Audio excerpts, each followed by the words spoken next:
now that they've called us to come for a scholarship interview, let's quickly run through some tips before the day of the interview. And know that scholarship interviews usually means that you are one leg in, one leg out. So you being in or out is fully dependent on you. If you're out, it's because of you. So let's get into it. In this video, I want to talk about what to wear during the interview, some of the questions they're likely to ask you during the interview, and the criteria to which you've been marked for the scholarship.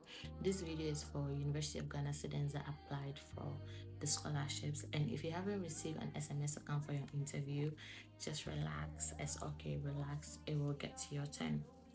So let's get into it. On the day of your scholarship interview, you do not want to dress school time. We do not want to be looking sharp hair and shiny. We want to look simple. We don't want to give them the impression that we have money. Okay, this is a scholarship interview. This isn't a fashion show. So for the girls, just wear trousers, official trousers, and a nice top, or you can wear a skirt and a nice top.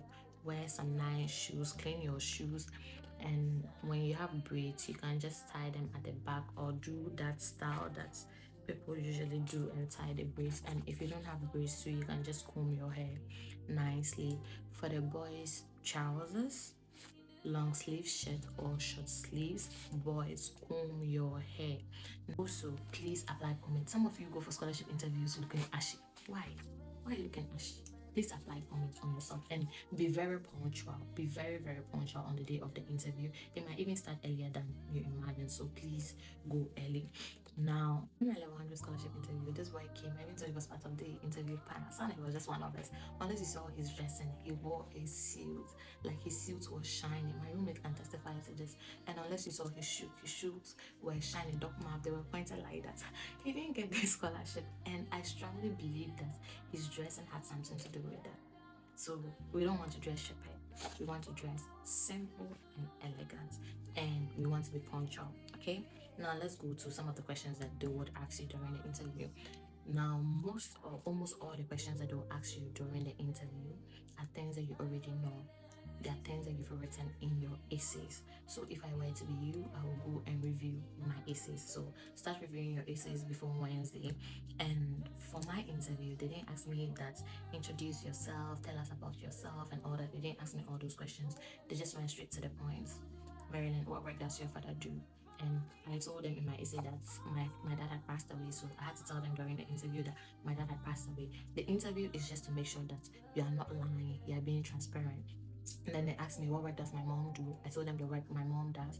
And they asked me how many siblings I had. I told them the number of siblings I had. Another question they asked me was that we saw in your record that you went to high school in 2016 and completed in 2020. What happened? Did you get pregnant?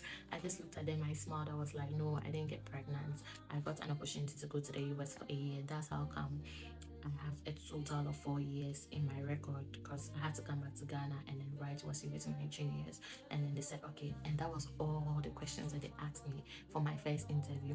Now, most of these scholarship interviews will be conducted twice. Just know that if you make it to the second interview, you've already made it to the scholarship. Some of the other questions they might ask you during your interview are the classic tell us about yourself, introduce yourself. And then when they tell you introduce yourself, like they don't want to hear things that you've already written, that they know your name and all that. Just tell them fun facts about yourself.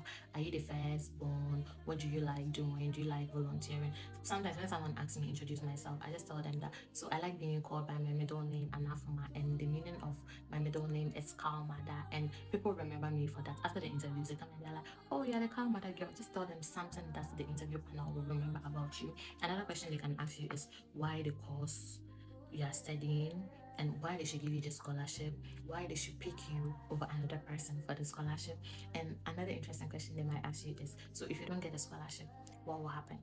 They asked me that question during my second interview, and I told them, see, if you don't give me the scholarship, that means that I wouldn't be able to continue my education at the University of Ghana. At the point in which I was, there was a higher chance that I would drop out, because I already wrote a letter of deferment. That means that my dreams of studying in the premium university is shattered, and people that are looking up to me too, their dreams are shattered. I told them that. So look for a reason. Don't go and be like, oh, my life. And yeah, you'll be sad and all that, but tell them the reality of what will happen if you don't get a scholarship. Now, when we are answering the questions, we want to be confident, we want to be calm, and we want to be clear. We don't want to be talking all over the place and blah blah and blah blah. No, we don't want that. Just sound confident, but don't sound arrogant. Confidence is totally different from arrogance. I know someone that didn't get a scholarship because he was so arrogant during his interview. He was talking about all his achievements and his grades and all that. He was good, but they didn't give him the scholarship. So please do not be arrogant. Now let's talk about the criteria to which you will be scored. This is something that is mostly used by interview panels. So the first one is your academic merits. Like, did you meet the cutoff grade? Do you have the aggregate that they are looking for? I think 11 or 12. Do you have that? Then financial need. Do you really need the scholarship? Are you someone that really needs the scholarship?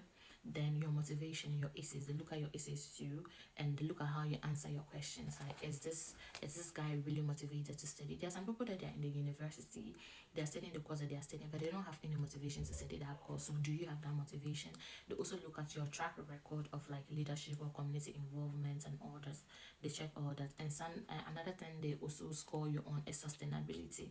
Would you be able to sustain the scholarship? If you get the scholarship, would you be able to maintain their 3.0 GPA? These are things that they are going to score you on. So if you've already applied for the scholarship and then you're going for the interview, that means your academic merit and then your financial need somehow is already met. So it's based on how you answer the question.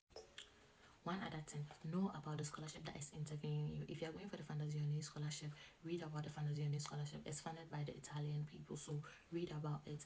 And at the end, they might ask you questions on the Fondazoine scholarship. And at the end of the interview, they might ask you, do you have any questions for them? You can ask them any question that you want. One smart question to usually ask them is, do they have like mentorships? Like if you go and read about the Fondazoine, you know whether they have mentorships for their scholars or not.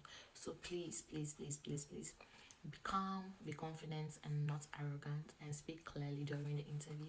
And I will see you in my next video. Bye. I love you. Good luck. Mwah.